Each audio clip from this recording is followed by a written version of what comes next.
आज जिस टॉपिक के साथ हम लोग डील करने वाले हैं that is called acquiring citizenship of India. तो अक्वायरिंग सिटीजनशिप ऑफ इंडिया के पहले मैं आपको थोड़ा सा कुछ एक बेसिक हिंट दे देता हूं। सबसे पहले तो इंडियन कॉन्स्टिट्यूशन के अंदर टोटल जो नंबर ऑफ पार्ट्स हैं, पार्ट्स का मतलब होता है कितने सेक्शंस में डिवाइड किया गया है, कितने चैप्टर्स में डिवाइड किया गया है इंडियन कॉन्स्टिट्यूशन को। तो टोटल पार्ट्स जो हैं ओरिजिनली 1950 में जो नंबर ऑफ पार्ट्स थे दैट वाज 22। आज 2025 में ये टोटल नंबर ऑफ पार्ट्स हो चुके हैं 25। यानी कि हम लोग ने 3 न्यू पार्ट्स को ऐड किया है post independence, post implementation of constitution. तो आज 25 पार्ट्स हैं। अब ये जो पार्ट्स या चैप्टर्स होते हैं, इनका मतलब होता है कि जो एक जैसे आर्टिकल्स हैं, जो एक जैसी चीजें हैं इन द इंडियन कॉन्स्टिट्यूशन, उन्हें हम सब कुछ एक साथ क्लब करके साथ में रख दें कि इंसान के लिए पढ़ना बहुत ज्यादा आसान हो। अब फॉर एग्जाम्पल फंडामेंटल राइट्स एक जैसी चीजें हैं, शायद आपने अपनी एनसीईआरटी की बुक में देखा होगा, फंडामेंटल राइट्स के बारे में लिखा होता है, या आपने कहीं पे भी देखा होगा इस तरह की चीजें लिखी हुई, या फिर आपने देखा होगा पार्लियामेंट के बारे में बात कर रहे हैं, या प्रेसिडेंट के बारे में बात कर रहे हैं, सुप्रीम कोर्ट ऑफ इंडिया के बारे में बात कर रहे हैं, या इलेक्शंस के बारे में बात कर रहे हैं। तो ये सारे के सारे अलग अलग मैटर्स हैं, लेकिन इनके बीच में बहुत सारा इंटरलिंकेज है। तो अब जब हम सिर्फ इलेक्शंस की बात करेंगे तो उसके अंदर आएगा यूनिवर्सल एडल्ट फ्रेंचाइज, इंडिया में एक बॉडी होनी चाहिए इलेक्शन को कंडक्ट करने के लिए। तो ये सारी चीजों को क्लब करके हमने एक पार्ट के अंदर लिख दिया। इसी तरह से जैसे मैंने बताया आपको, इलेक्शन जो है ये एक पार्ट हो गया, फंडामेंटल राइट्स एक दूसरा पार्ट हो गया, इसके बाद फंडामेंटल ड्यूटीज एक डिफरेंट पार्ट हो गया। इस तरह से टोटल 25 पार्ट्स हैं इन द इंडियन कॉन्स्टिट्यूशन। अब ये तो हम लोग को बहुत इजीली समझ जाती है बात कि कितने पार्ट्स हैं। अब इसमें एक बहुत इंपॉर्टेंट पार्ट है जो आपको एग्जाम में पूछा जाता है, जिसके अराउंड क्वेश्चन आने की प्रोबेबिलिटी बहुत ज्यादा होती है। इस पार्ट को कहा जाता है सिटीजनशिप। सिटीजनशिप का मतलब क्या होता है? सबसे पहले तो सिटीजनशिप का बहुत सिंपल वर्ड्स में अगर मैं बताऊं मतलब क्या होता है, तो ये एक रिलेशनशिप होता है of an individual with a state. यानी कि एक रिलेशनशिप है इंडिविजुअल का, यानी कि एक पर्सन का, विथ एनी स्टेट। यहां पे हम लोग इंडिया, पाकिस्तान, यूएसए इनकी बात नहीं कर रहे हैं। हम बात कर रहे हैं एक ह्यूमन बीइंग है, उसका रिलेशनशिप है with a country, with a state. इस चीज को कहा गया है सिटीजनशिप। अब ये जो रिलेशनशिप है, अगर इस रिलेशनशिप के अंदर आप हो तो आपको बहुत सारे बेनिफिट्स मिलते हैं, बहुत सारे राइट्स मिलते हैं। फॉर एग्जांपल अगर आप सिटीजन ऑफ यूएसए हो, तो जो भी पर्सन सिटीजन ऑफ यूएसए रहेगा उसके पास पावर रहेगी to vote in US elections. लेकिन अगर आप इंडियन सिटीजन हो तो इंडिया में प्रॉपर्टी बाय कर सकते हो, इंडियन इलेक्शंस में वोट कर सकते हो, आपको आधार कार्ड मिलेगा, आपको गवर्नमेंट स्कीम्स के बेनिफिट मिलेंगे, आप आयुष्मान भारत योजना के अंडर आ जाओगे। तो इस तरह से ये सारे बेनिफिट्स प्रोवाइड किए जाते हैं। तो अब इस पूरे सिटीजनशिप को चैप्टर को लिखा गया है कॉन्स्टिट्यूशन के अंदर इन पार्ट 2। आपको इस बात को याद रखना है, part 2 of constitution speaks about citizenship. अब ये जो पार्ट 2 ऑफ कॉन्स्टिट्यूशन है, इसके अंदर मेनली जो हम लोग को क्लैट पॉइंट ऑफ व्यू से चीजें पूछी जाती हैं, वो दो ही चीजें पूछी जाती हैं: acquiring citizenship of India and losing citizenship of India. तो या तो आप अक्वायर करोगे, अक्वायर का मतलब है इंडिया की सिटीजनशिप आपको कैसे मिलेगी, या फिर आप इंडिया के सिटीजनशिप को कैसे लूज करोगे। अब ये बात पूरी की पूरी हम लोग के लिए इंपॉर्टेंट क्यों है और इसको हम लोग क्यों पढ़ रहे हैं? हम लोग के लिए, पढ़ाई के लिए ये पॉइंट पूरा का पूरा इंपॉर्टेंट इसलिए है क्योंकि शायद आपको पता होगा, जब से पहलगाम अटैक हुआ है, इंडिया ने जम्मू एंड कश्मीर में बहुत सारे इंडियन गवर्नमेंट ने रेड्स स्टार्ट किए हैं। इन रेड्स के बीच में हम लोग को पता चला कि बहुत सारे लोग इंडिया में ऐसे रह रहे हैं जो इंडिया के सिटीजन नहीं है, जो पाकिस्तानी पर्सन हैं, पाकिस्तानी इंडिविजुअल्स हैं, जो रिलेशनशिप शेयर करते हैं विद पाकिस्तान, बट वो इंडिया के अंदर रह रहे हैं। यानी कि मैं रिलेशनशिप वाला रिलेशनशिप नहीं बोल रहा हूं, मैं यहाँ पे इस वाले रिलेशनशिप की बात कर रहा हूँ, स्टेट के साथ आपका क्या रिलेशनशिप है। तो पाकिस्तानी स्टेट के साथ रिलेशनशिप शेयर कर रहे हैं लेकिन रह रहे हैं इंडिया में, बाय बर्थ पाकिस्तान के सिटीजन है, इंडियन गवर्नमेंट को पता भी नहीं है लेकिन जम्मू कश्मीर में रह रहे थे। तो उन सारे लोगों को इंडिया में चेक किया जा रहा है, गवर्नमेंट उनके पीछे पड़ी हुई है। तो इसलिए पूरा का पूरा कॉन्सेप्ट हम लोग के लिए बहुत ज्यादा इंपॉर्टेंट है। वैसे आपकी क्या विचार हैं, आपका क्या थॉट है, क्या इस तरह के लोगों को इंडिया में जगह देनी चाहिए, अगर क्या उनकी नेसेसिटी है तो जगह देनी चाहिए? ये सारी चीजों पे अगर आपके जो भी थॉट्स हैं अगर आप लिखते हो तो बहुत ज्यादा मजा आएगी, मैं सारी चीजों को रेस्पॉन्ड करूंगा। तो आज इस सेशन के अंदर इनमें से हम लोग एक ही कॉन्सेप्ट पढ़ने वाले हैं, that is acquiring citizenship of India. तो सिटीजनशिप को इंडिया में अक्वायर करने के टोटल 5 मेथड्स होते हैं। 5 मेथड्स के बाद मोदी जी ने एक एक्स्ट्रा मेथड को इंडिया के अंदर ऐड किया है, which is extension of naturalisation. इस मेथड को कहा जाता है CAA। आपने इसका नाम तो 100% सुना ही होगा, ये बहुत ज्यादा कंट्रोवर्सी में रहा है, क्योंकि CAA का मतलब होता है citizenship amendment act. Citizenship amendment act हम लोग एक सेपरेट क्लास के अंदर कवर करेंगे, क्योंकि वो बहुत ज्यादा इंपॉर्टेंट टॉपिक है फॉर योर एग्जाम। तो वो कंप्लीटली सेपरेटली कवर करेंगे आज। लेकिन हम लोग 5 टॉपिक्स पढ़ने वाले हैं रिलेटेड टू सिटीजनशिप, कि कैसे इंडिया के सिटीजनशिप को अक्वायर करना है। So the first method is by birth. By birth का मतलब होता है कि अगर आपका जन्म हुआ है इंडिया की टेरिटरी पे, दैट मीन्स कि आप इंडिया के सिटीजन होगे। तो अब अगर किसी भी इंसान का बर्थ होता है इंडियन टेरिटरी के ऊपर, तो उसको हम लोग डायरेक्टली मान लेते हैं कि ही इज अ और she is a Indian citizen. अब इसमें क्वेश्चंस किस तरह से आते हैं क्लैट में, आपको ये बात समझना बहुत ज्यादा इंपॉर्टेंट है। मैं आपको एक एग्जांपल देता हूँ, शायद ये बात तो आपको बहुत इजीली पता होगी कि अगर इंडिया की टेरिटरी में पैदा होगे तो इंडिया के सिटीजन हो जाओगे, इसमें कौन सी बड़ी बात बता दी। क्वेश्चन किस तरह से क्लैट फ्रेम करता है और किस तरह से पहले क्वेश्चंस को पूछ चुका है।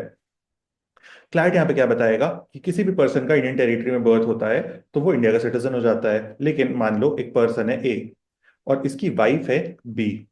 अब ए और बी जो हैं ये दोनों मैरिड कपल हैं, दोनों के दोनों इंडियंस हैं, बाय बर्थ इंडिया की टेरिटरी में बॉर्न हुए थे इसलिए इंडियन सिटीजन हो गए थे। और ये लोग ट्रैवल कर रहे थे टू लंदन। ये लोग ट्रैवल कर रहे थे फ्रॉम मुंबई टू लंदन। अब इनकी जो फ्लाइट थी, जब ये पैसिफिक ओशन मान लो, मतलब जरूरी नहीं है पैसिफिक ओशन आएगा नहीं आएगा, अब इस तरह से दिमाग मत लगाना।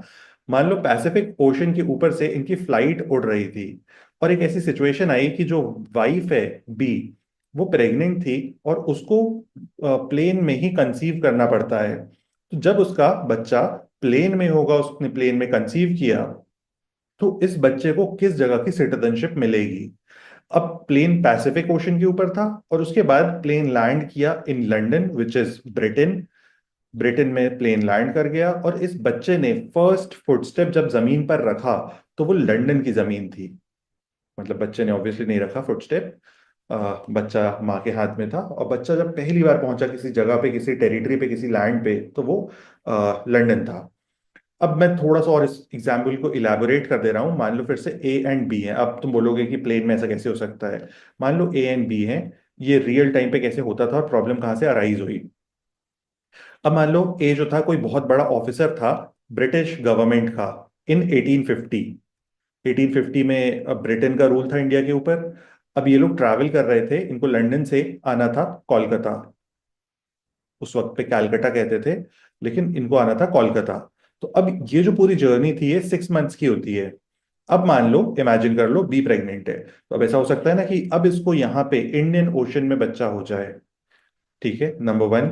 नंबर टू, इसको पैसिफिक ओशन में हो जाए बच्चा, या फिर किसी भी ओशन की टेरिटरी में हो गया।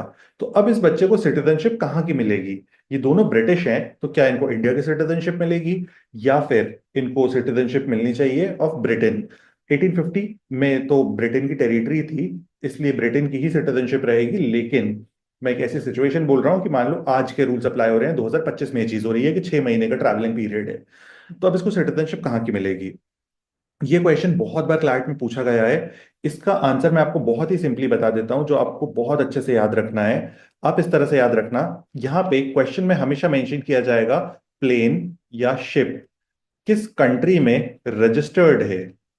रजिस्टर्ड का मतलब होता है किस कंट्री के लॉज को अबाइड करते हुए उसको रजिस्टर किया गया है। फॉर एग्जाम्पल, इंडिया में जब आप किसी भी कंपनी को रजिस्टर करते हो किसी भी बिजनेस को करने के लिए, तो उसको रजिस्टर किया जाता है under companies act. Companies act 2013, इसके अंदर इंडिया में सारी की सारी कंपनीज को रजिस्टर किया जाता है। तो अब इससे होता क्या है, ये जो कंपनी होगी ये इंडिया में टैक्स पे करेगी, ये इंडिया के सारे लॉज को अबाइड करेगी। जैसे फॉर एग्जांपल रिलायंस है, तो रिलायंस इसके अंडर में रजिस्टर्ड है, इस लॉ के अंडर में रजिस्टर्ड है। तो अब इंडिया के सारे लॉज को अबाइड करने की रिस्पॉन्सिबिलिटी बन जाती है रिलायंस इंडस्ट्रीज लिमिटेड की। तो अब यहाँ पे ये जो प्लेन है या ये शिप है, इसकी भी रिस्पॉन्सिबिलिटी बनती है सारे के सारे लॉज इंडिया के अबाइड करने की। तो क्योंकि ये इन लॉज के अंडर में रजिस्टर्ड है, तो इस प्लेन या शिप को हम मान लेते हैं एक्सटेंडेड टेरिटरी ऑफ इंडिया, क्योंकि ये इंडियन लॉज के अंडर में रजिस्टर्ड है, इंडियन फ्लैग को कैरी कर रही है। तो अगर किसी भी प्लेन में, किसी भी ओशन के ऊपर या किसी दूसरे देश के ऊपर कोई भी बच्चा पैदा होता है, अब मान लो यहीं पे जब ये लोग प्लेन से उड़ रहे थे फ्रॉम मुंबई टू लंदन, तो बीच में आया लाहौर। जब लाहौर के ऊपर से उड़ रहे थे उस वक्त पे वुमन ने बच्चे को कंसीव किया। तो अब बच्चा कहाँ का होना चाहिए, क्या बच्चा लाहौर का होना चाहिए, क्योंकि लाहौर के बादलों में उड़ रहा था प्लेन। लेकिन आपको यहाँ पे कॉन्सेप्ट क्या याद रखना है, बच्चा उस देश का होगा जिस देश में वो प्लेन रजिस्टर्ड होगा। तो बाय बर्थ सिटीजनशिप उस कंट्री की मिलती है जहां पे प्लेन रजिस्टर्ड होता है। अब इस कॉन्सेप्ट को हम लोग इंडिया के पॉइंट ऑफ व्यू से लगाएंगे तो जो भी चीजें इंडियन हैं, या अगर आपको क्वेश्चन इस तरह से बोल रहा है कि जिस भी देश का एग्जाम्पल दिया जा रहा है, मान लो यहाँ पे देश का नाम लिख दिया उन्होंने एक्स, तो एक्स जो है, एक्स का एक प्लेन है वाई। अब वाई कहाँ पे रजिस्टर्ड है, एक्स में, तो बच्चा किस देश का होना चाहिए, एक्स का होना चाहिए। बहुत सारे देश लेकिन बाय बर्थ सिटीजनशिप को नहीं मानते हैं। इस बात को भी याद रखना, आप ऐसे मत सोचना कि हर चीज हर जगह अप्लाई होती है। अब मान लो कोई बच्चा कतार एयरवेज में पैदा हो रहा है, तो कतार एयरवेज जो है ये किस जगह की टेरिटरी होगी, ये कतार की टेरिटरी मान ली जाएगी, क्योंकि कतार एयरवेज है तो ऑब्वियसली कतार में ही रजिस्टर्ड होगा। ऐसे ही एक बहुत फेमस एयरलाइन है, उसका नाम है लुफ्थांजा। तो लुफ्थांजा जो है जर्मन एयरलाइन है। ये चीज लेकिन आपको हमेशा क्वेश्चन में मेंशन होगी, तो इसके लिए आपको परेशान होने की जरूरत नहीं है, आपको एयरप्लेन कंपनीज के नाम याद रखना बिल्कुल भी इंपॉर्टेंट नहीं है। लेकिन बहुत सारे देश ऐसे हैं जो बाय बर्थ सिटीजनशिप पे बिलीव नहीं करते हैं, फॉर एग्जाम्पल मेक्सिको। तो इस तरह के क्वेश्चंस में आपको ये कॉन्सेप्ट स्पेसिफिकली मेंशन्ड होगा। मेक्सिको में किस तरह का कॉन्सेप्ट फॉलो किया जाता है, जब कोई पर्सन 18 इयर्स ओल्ड हो जाता है तब उसको सिटीजनशिप दी जाती है मेक्सिको की। लेकिन टिल दिस पॉइंट उस पर्सन के पास मेक्सिको की सिटीजनशिप नहीं होती है। डिफरेंट कॉन्सेप्ट है, दूसरा देश है, दूसरा कॉन्टिनेंट है। आपको सिर्फ बताने के लिए, आपके पॉइंट ऑफ व्यू को मैं बहुत ज्यादा ब्रॉडर करने के लिए इस कॉन्सेप्ट को बता रहा था। अब हम लोग देखते हैं second method of citizenship. Second method of citizenship is called descendants. Descendants का मतलब होता है कि आपके कोई भी पेरेंट्स, ग्रैंड पेरेंट्स, दादा दादी, नाना नानी, इनके पास इंडियन सिटीजनशिप थी। तो आप एक ऐसे पर्सन के डिसेंडेंट हो जिसके पास इंडियन सिटीजनशिप थी। अब आप इमेजिन कर लो 1950 में कोई पर्सन है जो कि पंजाबी था। अब पंजाबी तो तुम्हें शायद पता ही होंगे, सारे के सारे कनाडा चले गए। तो ये कनाडा चले गए, ठीक है, लेकिन ये इंडियन सिटीजन थे। ये जो पंजाबी पर्सन मूव किए थे ए, ये इंडियन सिटीजन थे, कनाडा मूव कर गए, इनका बेटा होता है B.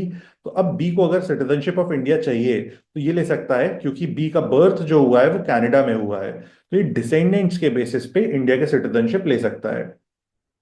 Third method is called registration.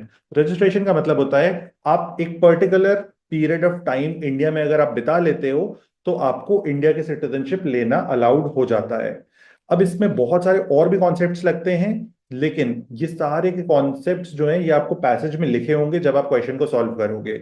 इसलिए मैं आपको बहुत सारे कॉन्सेप्ट्स बता नहीं रहा हूं, आपको भी बहुत सारी कंफ्यूजन होगी। लेकिन आप एक स्पेसिफिक चीज को याद रखना, मैरिज के थ्रू जब सिटीजनशिप दी जाती है किसी भी पर्सन को, तो इस पॉइंट ऑफ टाइम पे रजिस्ट्रेशन का कॉन्सेप्ट फॉलो किया जाता है। मोस्टली इसी के अराउंड रजिस्ट्रेशन के क्वेश्चंस पूछे जाते हैं। अब अगर फॉर एग्जांपल मैं एक इंडियन पर्सन हूं, मैंने शादी कर ली एक यूएसए की वुमन से, तो इस वुमन को अगर मैं इंडिया लेके आ जाता हूं, मैं बोलता हूं कि इसको भी मैं इंडियन सिटीजनशिप दिलाना चाहता हूं, तो इस वुमन को मेरे साथ 7 इयर्स तक शादी में रहना होगा, इंडिया में रहना होगा। तो ये वुमन जो है ये इंडिया की सिटीजनशिप ले सकती है। इसके बाद next method is incorporation of territory. ये बहुत इंपॉर्टेंट मेथड है, इसको आपको याद रखना होगा। इनकॉर्पोरेशन का सबसे पहले तो मतलब होता है कि एक ऐसी टेरिटरी जो आज तक हमारा पार्ट नहीं थी, हमारी टेरिटरी नहीं थी, लेकिन हमने उसको अपना पार्ट बना लिया, यानी कि हमने अपनी टेरिटरी को एक्सपैंड कर लिया। तो आज इंडिया जो है अगर किसी एक नए कंट्री पे कब्जा कर लेता है, या फिर पीसफुली उस कंट्री के साथ डील नेगोशिएट कर लेता है कि तुम इंडिया का पार्ट बन जाओ, ठीक है, हम दोनों तरीके को यूज कर सकते हैं। या तो हम फोर्सफुली किसी एरिया को कैप्चर कर रहे हैं, या तो हम पीस के थ्रू किसी एरिया को कैप्चर कर रहे हैं। तो उस टेरिटरी में रहने वाले सारे के सारे लोग ऑटोमेटिकली इंडियन सिटीजन बन जाते हैं। इमेजिन करो, इंडिया जो है इसने कब्जा कर लिया नेपाल के ऊपर, तो अब इसके क्या बेनिफिट होंगे। पहला बेनिफिट होगा, इंडिया में हर शहर में बहुत अच्छे मोमोज मिलेंगे। दूसरा बेनिफिट ये होगा, नेपाल के जितने भी लोग हैं ये सारे के सारे लोगों को इंडियन सिटीजनशिप मिल जाएगी ऑटोमेटिकली, क्योंकि यहाँ पे टेरिटरी का इनकॉर्पोरेशन हुआ है। इनकॉर्पोरेशन का मतलब होता है जुड़ना, कि हमने एक एक्स्ट्रा टेरिटरी को अपने अंदर जोड़ लिया। अब मैं इसका आपको रियल एग्जांपल दे देता हूं। इंडिया 1947 में इंडिपेंडेंट हुआ, हम लोग सारे लोगों को बहुत अच्छे से पता है ये बात। अब जब 1947 में इंडिया आजाद हुआ था तो उस वक्त पे तो गोवा जो था ये ओरिजिनली एक पोर्चुगीज टेरिटरी था। पोर्चुगीज टेरिटरी का मतलब है एक देश है पोर्चुगल यूरोप में, जिसका एक बहुत ही फेमस पर्सन है जिसका नाम है क्रिस्टियानो रोनाल्डो, जो आजकल यूट्यूबर बन गया है, मिस्टर बीस्ट के साथ वीडियो डालता है, आई बिलीव आप लोग ने देखी होगी। तो पोर्चुगल की टेरिटरी था गोवा। तो अब गोवा 1947 में इंडिया जब आजाद हुआ था तो उसके साथ आजाद नहीं हुआ, क्योंकि इंडिया को ब्रिटिश से आजादी मिली थी 1947 में। गोवा के लोगों को आजादी नहीं मिली थी 1947 में। तो गोवा पे फाइनली इंडियन आर्मी को भेजा गया और गोवा पे कब्जा किया गया इन द ईयर 1962। तो गोवा के जितने भी लोग थे वो पोर्चुगीज सिटीजन थे अंटिल 1962। लेकिन 1962 में जब गोवा इंडियन टेरिटरी बन गया तो गोवा के सारे लोग जो हैं वो इंडियन सिटीजन्स बन गए ऑटोमेटिकली। आई बिलीव आपको समझ आ गया होगा हमने किस तरह से टेरिटरी को इनकॉर्पोरेट किया, इनकॉर्पोरेशन से किस तरह से वहां के सारे लोग इंडिया के सिटीजन्स बन जाएंगे। Last method is naturalisation. Naturalisation का मतलब होता है, वर्ड का मतलब आप अगर बहुत अच्छे से समझ लोगे तो बहुत अच्छा रहेगा। नेचुरलाइजेशन का मतलब होता है किसी भी जगह पे उस जगह को देखते हुए, उस जगह की संस्कृति को देखते हुए, उस जगह के माहौल को देखते हुए सारी पूरे अपने आप को ढाल लेना उस जगह के हिसाब से। तो अगर आप अपने आप को ढाल लेते हो किसी और दूसरे कस्टम, किसी और दूसरे कल्चर या किसी और दूसरे सिस्टम, किसी लीगल सिस्टम के हिसाब से, तो उस चीज को कहा जाता है नेचुरलाइजेशन। फॉर एग्जाम्पल, अगर मेरे को यूएसए में नेचुरलाइज होना है तो मुझे क्या क्या चीजें पता होनी चाहिए, मुझे कैसे रहना चाहिए यूएसए में। नंबर वन, मैं गन्स रख सकता हूं अपने पास। नंबर टू, मुझे राइट हैंड साइड पे गाड़ी चलानी होगी। नंबर थ्री, मुझे वहां के लॉज को अबाइड करना होगा। तो ये हो गया नेचुरलाइजेशन इन यूएस। मैंने बहुत ही ब्रॉडर टर्म्स में बताया है वैसे, लेकिन आई बिलीव आपको समझ आ रहा होगा। तो अब कोई भी पर्सन अगर इंडिया में आके एक पर्टिकुलर टाइम तक रहता है तो हम ये मान लेते हैं कि वो इंडियन चीजों को समझने के लिए केपेबल हो गया कि इंडिया में किस तरह से रहा जाता है। तो अब इस पीरियड को माना गया है 12 ईयर्स। कोई भी पर्सन इंडिया में आके रह ले 12 साल तक। नंबर टू, एक सेकेंड कंडीशन भी साथ में आती है, रहे तो लेकिन विद गुड कंडक्ट रहे।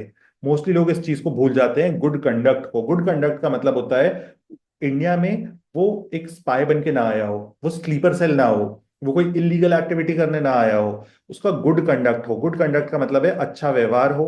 व्यवहार सिर्फ नहीं, मतलब सारे के सारे लॉज को अबाइड करे। अब कोई पर्सन अगर इंडिया में इलीगली एंटर कर रहा है, गलत तरीके से एंटर कर रहा है, लॉज को अबाइड कर किए बिना एंटर कर रहा है, तो उसको आप गुड कंडक्ट नहीं बोल सकते, क्योंकि वो पहले ही लॉ को तोड़ दे रहा है। या फिर मैं एक स्लीपर सेल हूं, मैं इंडिया के अंदर आया फ्रॉम पाकिस्तान, अब मैं इंडिया के अंदर रह रहा हूँ और मैं इंडिया के सारे गवर्नमेंट इंस्टीट्यूशंस को स्पाई कर रहा हूँ, तो this is not good conduct. Good conduct का मतलब है आपको इंडिया के लॉज को अबाइड करना होगा, तो आपको हम बोलेंगे कि गुड कंडक्ट में हो आप। तो कोई भी पर्सन 12 ईयर्स तक रहेगा विद गुड कंडक्ट तो हम मान लेंगे कि वो इंडियन सिस्टम को अंडरस्टैंड करने लगा है, और इस बेसिस पे हम उसको इंडियन सिटीजनशिप दे सकते हैं। Best example is Adnan Sami.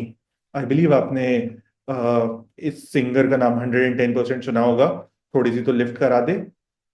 तो एक बहुत फेमस गाना है इनका, पता नहीं तुम लोगों ने सुना है कि नहीं। तो अदनान सामी का एक बहुत फेमस गाना है, थोड़ी सी तो लिफ्ट करा दे।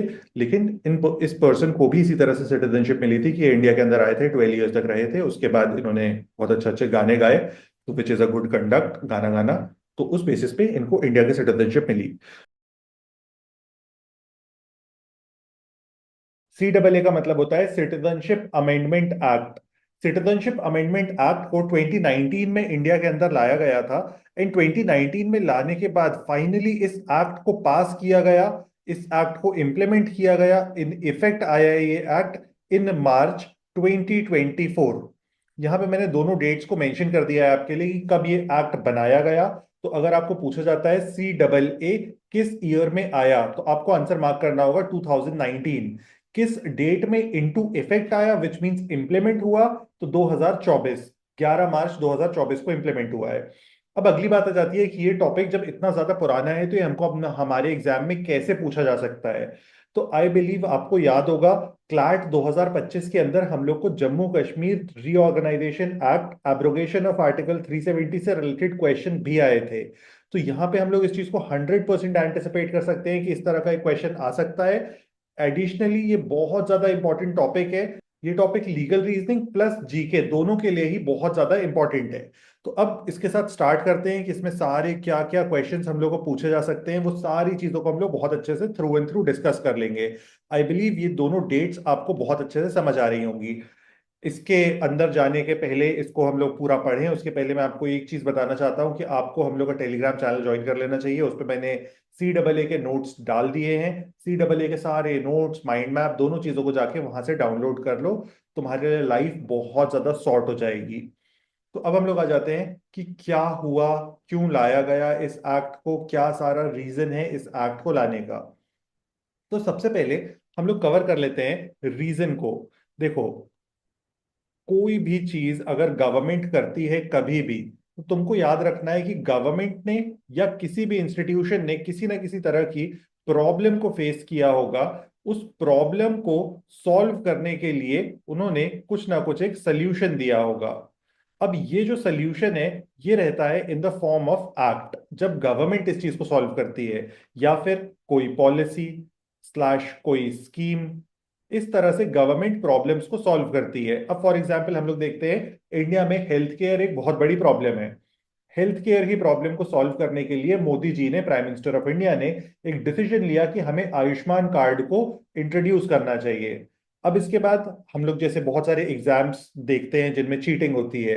शायद आपको याद होगा नीट 2024 में बहुत सारी प्रॉब्लम्स हुई थी। तो अब ये हमारे सामने एक प्रॉब्लम है, गवर्नमेंट के सामने प्रॉब्लम है, सिटीजन्स के सामने प्रॉब्लम है। तो इस प्रॉब्लम को सॉल्व करने के लिए एंटी चीटिंग बिल को इंट्रोड्यूस कर दिया पार्लियामेंट ने। तो इस तरह से पार्लियामेंट एक्ट्स के थ्रू, पॉलिसीज के थ्रू, स्कीम्स के थ्रू सारी की सारी प्रॉब्लम्स को सॉल्व करती है।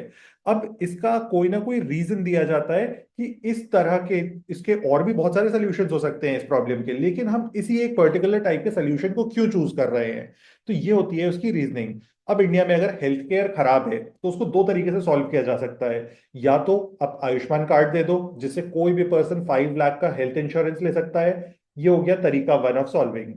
तरीका two of solving could be कि आप बोल दो सारे के सारे हॉस्पिटल्स को कि आज से इलाज फ्री में करना है, जो भी इंसान आएगा उसका फ्री का ही इलाज होना चाहिए। तो ये भी एक तरीका है प्रॉब्लम को सॉल्व करने का। शायद आपने सुना होगा बहुत सारे लोग बोलते हैं इंडिया में एजुकेशन एक प्रॉब्लम है। तो एजुकेशन को कैसे सॉल्व कर सकते हैं, सारे के सारे स्कूल्स को पब्लिक स्कूल्स होना चाहिए, उन्हें फ्री ऑफ कॉस्ट एजुकेशन देना चाहिए, क्योंकि एजुकेशन एक कमर्शियल इंस्टीट्यूशन की तरह नहीं चलना चाहिए। कुछ लोगों की ओपिनियन है ये। लेकिन अब अगर आप देखोगे गवर्नमेंट इसको कैसे सॉल्व करना चाहती है, तो गवर्नमेंट पुश करती है बच्चों को, वो बोलती है कि मिड डे मील मिलेगा स्कूल में तो खाना खाने आ जाओ। तो अब यहाँ पे एक स्कीम को लाया गया कि हम मिड डे मील को इंट्रोड्यूस कर रहे हैं। तो इस तरह से गवर्नमेंट प्रॉब्लम को सॉल्व करती है और उसका अलग अलग रीजन देती है कि अब यहाँ पे वो बताएगी कि मिड डे मील के क्या बेनिफिट्स हैं, मिड डे मील के क्या बेनिफिट्स है। तो इस तरह से प्रॉब्लम्स को सॉल्व किया जाता है। अब उसका आप कोई भी सोल्यूशन ले सकते हो, कोई भी रीजनिंग ले सकते हो।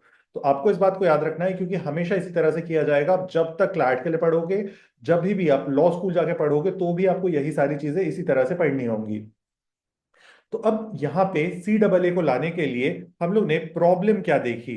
तो गवर्नमेंट ऑफ इंडिया ने इस प्रॉब्लम को देखा कि बहुत सारे लोग पाकिस्तान से, बांग्लादेश से एंड अफगानिस्तान से भागकर इंडिया आ जाते हैं।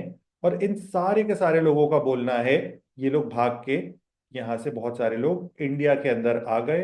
अब इंडिया के अंदर क्योंकि ये बहुत सारे लोग जो है ये इलीगली एंटर किए, बॉर्डर क्रॉस कर लिए किसी भी तरह से, या आपने शायद, आप लोग बहुत अच्छे से जानते ही होंगे इंडिया में हर चीज की जुगाड़ होती है, तो जुगाड़ से ये लोग ने एंट्री ले ली इंडिया के अंदर। अब जब इनसे पूछा गया कि भाई तुम इंडिया भाग के क्यों आ गए हो, तो इन्होंने बोला कि हमारे ऊपर टॉर्चर होता है इन कंट्रीज में। तो अब जब इनसे पूछा गया किस तरह का टॉर्चर हो रहा है, तो इन्होंने बोला कि हम क्योंकि एक दूसरे रिलीजन को फॉलो करते हैं, एक दूसरे फेथ में बिलीव करते हैं, इसलिए हमारे ऊपर टॉर्चर हो रहा है। तो गवर्नमेंट ने इसको टर्म किया एज रिलीजियस परसिक्यूशन। आपको इस वर्ड को याद रखना है कि इन लोगों के ऊपर रिलीजियस परसिक्यूशन हो रहा है। रिलीजियस परसिक्यूशन का मतलब होता है रिलीजन के बेसिस पे इन लोगों को डिस्क्रिमिनेट किया जा रहा है, इन लोगों पे टॉर्चर किया जा रहा है, क्योंकि एक दूसरे फेथ पे बिलीव करते हैं। अब ये जो तीनों ही कंट्रीज है ये इस्लामिक कंट्रीज हैं। इस्लामिक कंट्रीज का मतलब होता है एक कुछ ऐसी कंट्रीज जो इस्लाम पे बिलीव करती हैं, इस्लाम के हिसाब से अपने देश को चलाती हैं, जहां पे प्राइम लॉ जो होता है वो इस्लाम के प्रिंसिपल्स से निकल के आता है। तो आपको आई बिलीव पता होगा इंडिया पाकिस्तान का डिवीजन भी इसी बेसिस पे हुआ था। और ये तीनों ही की तीन कंट्रीज जो हैं ये इस्लाम को फॉलो करने वाली तीनों कंट्रीज हैं। आई बिलीव इन्होंने, आप लोग ने इनकी क्रिकेट टीम्स को देखा होगा। तो अब गवर्नमेंट ऑफ इंडिया ने इस चीज का सोल्यूशन किस तरह से निकाला, तो गवर्नमेंट ऑफ इंडिया ने इंट्रोड्यूस किया सिटीजनशिप अमेंडमेंट एक्ट। अब ये जो CAA है ये क्या करता है, आपको इस चीज को समझना होगा। सबसे पहले इन्होंने बात की कि कहाँ पे डिस्क्रिमिनेशन हो रहा है। तो इन्होंने मेंशन किया 3 कंट्रीज के अंदर डिस्क्रिमिनेशन हो रहा है, और ये तीनों की तीनों क्योंकि इंडिया के साथ बॉर्डर शेयर करते हैं, बॉर्डर कंट्रीज हैं, तो अब यहाँ पे इन्हीं तीनों कंट्रीज से भाग के लोग इंडिया के अंदर आ सकते हैं। अब अगर आप बोलोगे कि यूएसए से इंसान जो है वो इंडिया आ रहा है, तो ये चीज बहुत ज्यादा डिफिकल्ट है। कितना नंबर होगा यूएसए से इंडिया आने का? बहुत ज्यादा कम होगा। आई बिलीव आपको ये बात समझ आ रही होगी, क्योंकि हम लोग लैंड बॉर्डर शेयर नहीं करते हैं। यूरोप से कितने लोग इंडिया आएंगे? बहुत ज्यादा कम नंबर होगा। या आप बोलोगे ईरान से कितने लोग आएंगे, तो ईरान जो है हमसे बहुत ज्यादा डिस्टेंस पे है, तो वो जो हम उसके साथ कोई भी लैंड बॉर्डर शेयर नहीं करते, तो अब लोगों के लिए आना बहुत ज्यादा डिफिकल्ट है। लेकिन इन 3 कंट्रीज से बहुत ज्यादा हैवी नंबर में माइग्रेशन हो रहा था, तो इसके लिए क्योंकि हम लैंड बॉर्डर शेयर करते हैं, इसलिए हैवी नंबर ऑफ माइग्रेशन हो रहा था। प्लस ये 3 कंट्रीज जो हैं, इन इन 3 कंट्रीज से लोग भाग के क्यों आ रहे थे? क्योंकि उनका रिलीजियस परसिक्यूशन हो रहा है।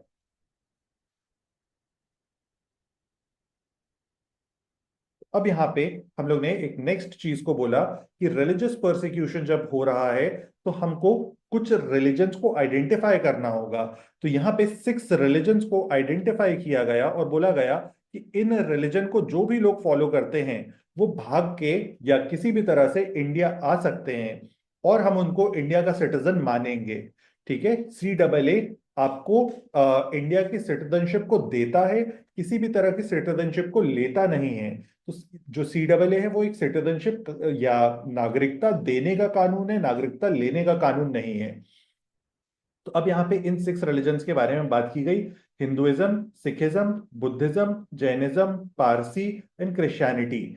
बोला गया ये 6 रिलीजन के लोग इन 3 कंट्रीज में जो भी रहते हैं, अगर वो इंडिया के अंदर एंटर हो जाते हैं before this date, entry date यहाँ पे बोली गई है, इसके लिए टेक्निकल टर्म यूज किया गया है, cut off date. Cut off date का मतलब है इस तारीख के बाद आओगे तो तुम पे CAA नहीं अप्लाई होगा, यानी कि तुमको 31 दिसंबर 2014 के पहले इंडिया के अंदर एंटर कर जाना है। तो जो भी लोग इन 6 रिलीजन्स को फॉलो करते हैं, जिनके ऊपर रिलीजियस परसिक्यूशन हुआ है, वो सारे लोग अगर इंडिया के अंदर एंटर करते हैं बिफोर दिस डेट, तो हम उनको सिटीजनशिप ऑफ इंडिया देंगे through the process of naturalisation. Naturalisation शायद आपको याद होगा, मैंने एक दूसरे सेशन में बताया था। नेचुरलाइजेशन का मतलब होता है कि इंडिया की संस्कृति में ढल जाना, या किसी की भी कस्टम्स को फॉलो करने लगना, वहां के रूल्स रेगुलेशंस को समझ जाना, वहां के पूरे सिस्टम को समझ जाना बहुत अच्छे से। अब नेचुरलाइजेशन का इंडिया में जो पीरियड लिया जाता है वो लिया जाता है 11 ईयर्स प्लस 1 ईयर। यानी कि कोई भी इंसान अगर 11 साल तक लगातार इंडिया में रह लेता है with good conduct. Good conduct का मतलब होता है मैं अच्छे व्यवहार के साथ इंडिया में रह रहा हूं, मैं इंडिया में कोई भी गलत काम करने नहीं आया हूं, मैं स्लीपर सेल नहीं हूं, तो 11वें साल पे वो अप्लाई कर सकता है इंडिया में सिटीजनशिप के लिए through the process of naturalisation. तो अब यहाँ पे उस पीरियड को कट डाउन कर दिया गया टू 5 ईयर्स। तो अब इसको कट डाउन करने का ऑब्जेक्टिव क्या था? ऑब्जेक्टिव ये है कि हम इन लोगों को, जो भी लोग भाग के इंडिया में आ रहे हैं, उनको हम फास्टर मेथड से सिटीजनशिप ऑफर कर पाए, उनकी लाइफ को इंप्रूव कर पाए। लेकिन अब एक दूसरा क्वेश्चन आ जाता है, किसी इंसान के ऊपर रिलीजियस परसिक्यूशन हुआ, ठीक है, मान लेते हैं ये RP, RP is religious persecution, किसी भी इंसान के ऊपर रिलीजियस परसिक्यूशन हुआ, वो इस कट ऑफ डेट के बाद भाग के आ रहा है, तो क्या उसको सिटीजनशिप दोगे? उसको सिटीजनशिप नहीं दोगे, क्योंकि इस चीज को स्पेसिफिकली मेंशन कर दिया गया है, इस कट ऑफ डेट को मेंशन कर दिया गया है, लिख दिया गया है कि इस तारीख के बाद तो भाई कुछ भी नहीं कर सकते तुम्हारे लिए। तुम्हारे ऊपर रिलीजियस परसिक्यूशन हुआ है, तुम्हारे ऊपर रिलीजियस परसिक्यूशन नहीं हुआ है, वी डोंट केयर। ऐसा नहीं लिखा है वी डोंट केयर, बस ये लिख दिया है कि 31 के बाद नहीं आना है, हम नहीं लेंगे एंट्री। अब इसमें कुछ और चीजें हैं। यहाँ पे आप बोल सकते हो कि पाकिस्तान के अंदर और भी तरह की माइनॉरिटीज रहती हैं बियॉन्ड दीज 6 रिलीजन्स। जैसे बहुत सारे इस्लामिक सेक्ट्स रहते हैं। इस्लाम भी इस्लाम में मल्टीपल तरीके के सेक्ट होते हैं। फॉर एग्जाम्पल 2 पॉपुलर सेक्ट्स के बारे में आपने सुना होगा। एक सेक्ट होता है जो सबसे पॉपुलर सेक्ट है, उसको कहा जाता है Sunni. Second most popular sect जो है उसको कहा जाता है शिया। इसी तरह से एक सेक्ट होता है उसको कहा जाता है बोहरा। शायद आपने इस तरह से सेक्ट सुने होंगे। जहां तक मुझे पता है इस्लाम के अंदर 74 सेक्ट्स होते हैं। अब ये जो 74 सेक्ट हैं, इनमें भी बहुत ज्यादा डिवीजन है लोगों के बीच में। जैसे इंडिया में रिलीजन के बेसिस, रिलीजन बोल रहा हूँ मैं, कास्ट के बेसिस पे डिवीजन होता है, इसी तरह से इस्लाम में भी एक तरीके का कास्ट का डिवीजन है। तो अब इस कास्ट के डिवीजन में लोगों के बीच में डिस्क्रिमिनेट किया जाता है। अब जैसे एक बहुत पॉपुलर कम्युनिटी है उसको कहा जाता है अहमदिया। अहमदिया माइनॉरिटीज होते हैं इन पाकिस्तान, और इन पे भी बहुत ज्यादा परसिक्यूशन किया जाता है क्योंकि ये अपने एक डिफरेंट सेक्ट ऑफ इस्लाम पे बिलीव करते हैं। तो क्या इन लोगों को भी इंडिया के अंदर एंट्री देनी चाहिए? लेकिन गवर्नमेंट ऑफ इंडिया ने बोला नहीं, इनको एंट्री नहीं देनी चाहिए, क्योंकि ये लोग एक इस्लामिक कंट्री के अंदर हैं और इनका सिर्फ फॉर्म ऑफ इस्लाम डिफरेंट है। ये किसी डिफरेंट रिलीजन को बिलोंग नहीं करते हैं। अगर ये किसी डिफरेंट रिलीजन को बिलोंग करते तब हम इनको सिटीजनशिप दे सकते थे, लेकिन क्योंकि ये उसी रिलीजन को फॉलो करते हैं जिस रिलीजन को उस देश में माना जाता है, इसलिए हमको इन लोगों को कंसिडर नहीं करना चाहिए। स्पेसिफिकली 3 कंट्रीज को क्यों टारगेट किया गया, आपको शायद बात समझ आ रही होगी। लैंड बॉर्डर शेयर करते हैं, इजी टू माइग्रेट है, प्लस तीनों की तीनों इस्लामिक कंट्रीज हैं जहां पे रिलीजियस परसिक्यूशन बहुत ज्यादा नंबर्स में हो रहा है। आपने शायद बहुत बार इस तरह की इंसिडेंट्स भी सुने होंगे कि किसी सिख इंसान के बेटी को उठा के लेके चले गए, या फिर किसी सिख की वाइफ को लेके चले गए, जो भी एक्सट्रीमिस्ट पर्सन्स हैं। तो इस तरह की जो भी एक्टिविटीज होती हैं, उन एक्टिविटीज से जो पीड़ित लोग हैं उनको इंडिया की सिटीजनशिप देने की कोशिश की गई है।